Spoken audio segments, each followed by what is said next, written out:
Well, good morning. I want to thank Dr. Jenke and Women in Fire for allowing me to present to all of you today.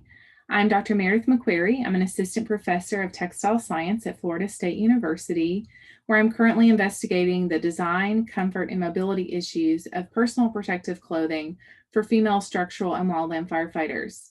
This project is part of the Assistance to Firefighters Grant Program, which is sponsored by the Department of Homeland Security and FEMA. Together, my co-PI, Dr. Cassandra Kwon from North Carolina State University, and I are conducting this preliminary investigation to determine the user needs and anthropometrics or body measurements of female firefighters from across the United States. There are over 1 million firefighters in the United States, with roughly 82,000 of those being women. Despite more and more women joining the fire service, however, the design of PPE for firefighters remains largely centered around the male human form. Due to the lack of design consideration for women, it has been reported that female firefighters face a 33% higher risk of injury than their male counterparts due to ill-fitting PPE. Literature also demonstrates women in the fire service have a 4 times greater rate of self-reported fit issues than male firefighters, with 80% of female firefighters experiencing poor fit compared to just 21% of men. As you can see from the publication dates of these scientific journal articles, the need for female-specific PPE is not a new one. Some manufacturers of PPE do and have offered women's sizes. However, similar to the NFPA 1971 and 1977 standards, this gear is often a simple downsizing of traditional gear designed with the male body in mind. As a 6-foot-tall female myself, I can attest to the fact that I am not simply a smaller version of a male. Therefore, shortening the coat length, the pant length, and the sleeve length are not sufficient for improving female firefighter safety and performance. We can both measure and visually see the vast differences between the male and female human form. For example, the female hip circumference varies by more than 12 inches, whereas for the male population, it varies on average by just 5 inches. These differences in form can also be seen from 3-dimensional body scanning data, as shown on the right. This cloud point data from a study I recently published earlier this year on the impact of fit for male versus female firefighter mobility illustrates the boxier, more triangular shape of the male form in figures A and B versus the hourglass shape of the female form in figures C and D.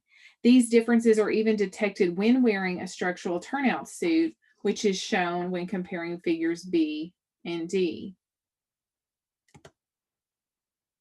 The lack of proper fit for female firefighters is not just about comfort, which is no doubt important in the sense of being able to move and perform your job adequately, but even more concerning is the impact that ill-fitting gear has on protection.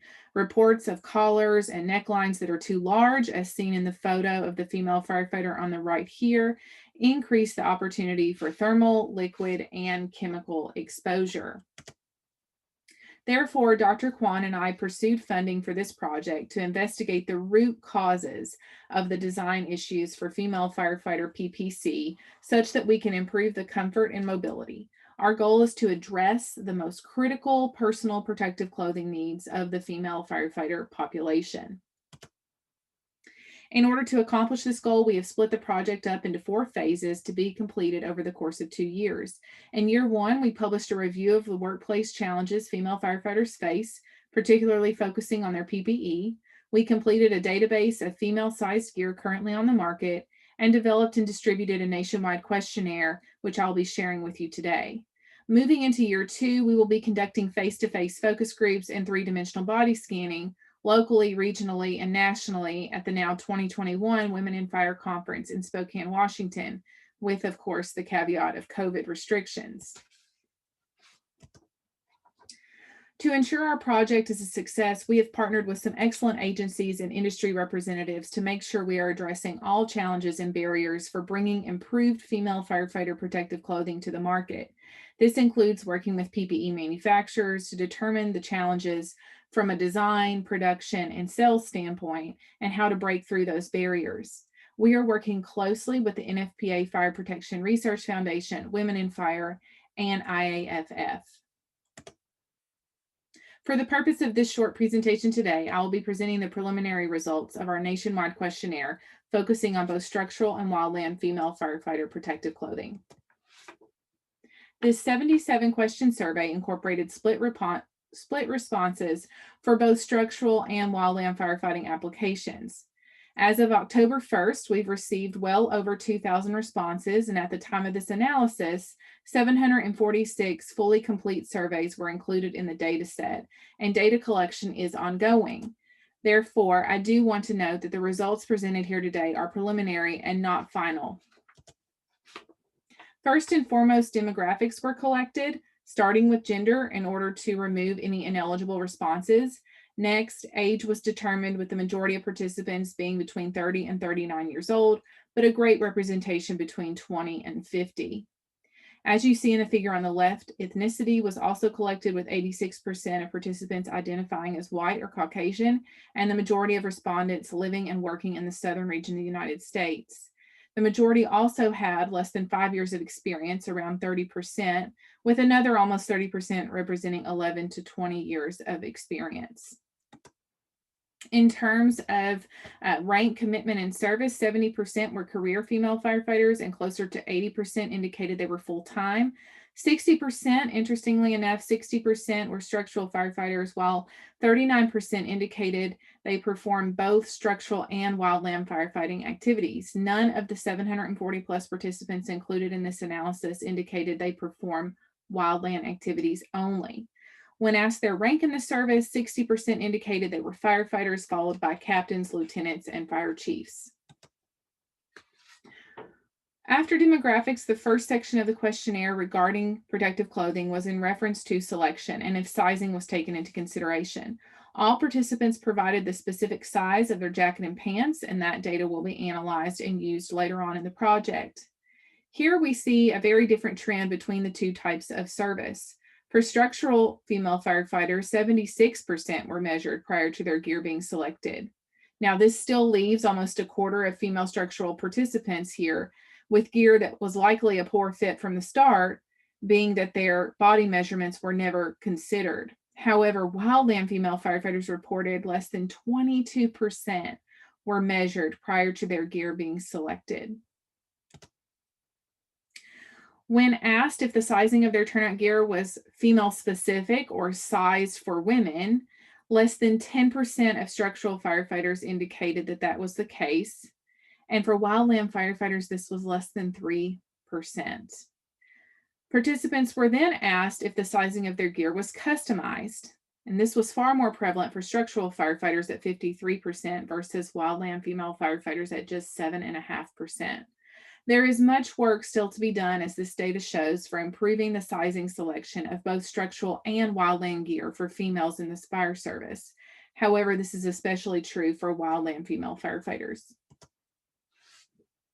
A series of questions was then asked regarding the experience of the fit of their protective clothing.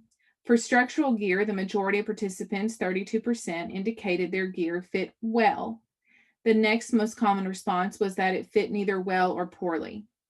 Over 27% of structural female participants indicated their gear fit either poorly or very poorly. For wildland female firefighters, the majority were neutral, followed by 26% who felt their coat and pants fit poorly. These results indicate that wildland female firefighters are even more dissatisfied with the fit of their gear than structural female firefighters. In terms of encountering problems with ill-fitting PPC, over 55% of structural firefighters and 58% of wildland female firefighters indicated that they have experienced these fit issues and that they do not believe that their personal protective clothing fits them properly. 82% of structural female firefighters indicated they have experienced and encountered ill-fitting PPE, with over 50% of wildland female firefighters indicating the same. This basic descriptive statistic indicates the majority of female firefighters, regardless of the type of their service, are facing significant challenges with the fit of their personal protective clothing. Participants were asked if they experienced tightening or pulling, pinch, or pain points when wearing their PPE. The majority of restrictions were identified in the hips, crotch, waist, shoulders, and chest areas. These findings are supported by previous research that have found that female firefighters experience the most restriction in the bust and hip areas, leading to the selection of oversized gear, which in turn creates poor fit and bulk in the shoulders, waist, and crotch regions. The fourth and final section that I'll present today is on mobility. And this asks participants how the fit of their gear has influenced their range of motion and restriction.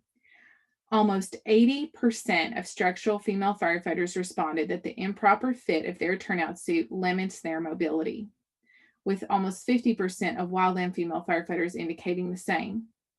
If participants answered yes, they were then asked in what areas of their PPC was their mobility most limited. This was identified to be in the crotch or groin region, which is not surprising, along with an area of other. For PPC mobility, most concerning was that between 15 and 20% of female firefighters indicated they intentionally leave off part of their gear because it does not properly fit. This leads to reduced comfort and non-compliance, which then impacts safety and protection. The majority of respondents feel as though the limited mobility of their gear significantly reduces comfort as well as safety, including both thermal and liquid protection. Additional analysis is forthcoming of the garment modifications, sizing, and open-ended questions. The next steps are to complete this analysis, conduct in-person data collection, and ultimately to correlate the body measurements of the female firefighter population with sizing data from A, the questionnaire, B, PPE manufacturers, and C, with current NFPA sizing standards. The ultimate outcome of this project is to propose female sizing standards for structural and wildland PPE and to share these with the fire service, manufacturers, and standards bodies in order to create real change for women in the fire service. Thank you for your time this morning, and I welcome any questions via email.